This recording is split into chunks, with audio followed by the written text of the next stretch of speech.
Sir ఇంకోటి ఇదే కృష్ణా నది ప్రాంగణంలో మీరు షూటింగ్ చేస్తే కొంతమంది పసుపు నీళ్ళతో కడిగడం అవన్నీ కూడా చేశారు. కొంతమంది పేర్లు చెప్పండి, ఎందుకు ఉమ్మగానే రేపు ఈవెంట్లో వాళ్ళకి కౌంటర్ ఇవ్వడం కానీ దానికి సంబంధించిన మీరు మాట్లాడబోతున్నారు అంటే సిచ్యువేషన్ కాబట్టి సినిమా కంప్లీట్ అయ్యి సెన్సార్ పూజకి వచ్చింది కాబట్టి అంటే దేవుని నమ్మాలంటే చిన్న వాళ్ళ గురించి మాట్లాడింది అసలు కదా, ఆయన ఎవడో కూడా తెలియదు అసలు.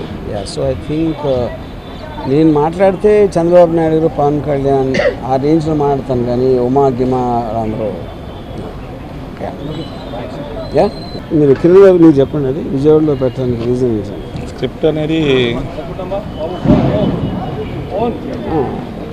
ఈ వ్యూహం కథ అనేది బేసికల్గా రెలవెంట్ ఆంధ్రప్రదేశ్ రాజకీయాలకు సంబంధించిన అంశాలు ఎక్కువగా ఉంటాయి కాబట్టి అది రిలేటెడ్గా మనకి ఈ ప్రాంతానికి సంబంధించిన 2009 నుంచి 2014 వరకు 14 నుంచి 19 అంటే టోటల్గా 10 years స్పాన్లో జరుగుతున్న రాజకీయ సంఘటనలన్నీ దగ్గరగా దాని నిజ జీవిత సంఘటన ఆధారంగా తీసుకున్న సినిమా కాబట్టి మూవీ కాబట్టి అందువలన ఇక్కడ పీపుల్కి ఎక్కువ కనెక్ట్ అవుతుందనే ఉద్దేశంతో హార్ట్ ఆఫ్ ది ఆంధ్రప్రదేశ్లో మన విజయవాడ నగరంలో నడిబడిన ఈ స్టేడియంలో పెట్టాలనేది ఆలోచన. ఇంకో పాయింట్, ఇప్పుడు ఈ స్టేట్లో జరిగిన ఇన్సిడెంట్లు కానీ ఈ స్టేట్లో ఉన్న క్యారెక్టర్స్ కానీ వాళ్ళ మీద ఈ స్టేట్ ప్రజల కోసం సినిమా తీసినప్పుడు వేరే స్టేట్లో ఫంక్షన్ పెట్టడం అనేది అర్థం లేదు.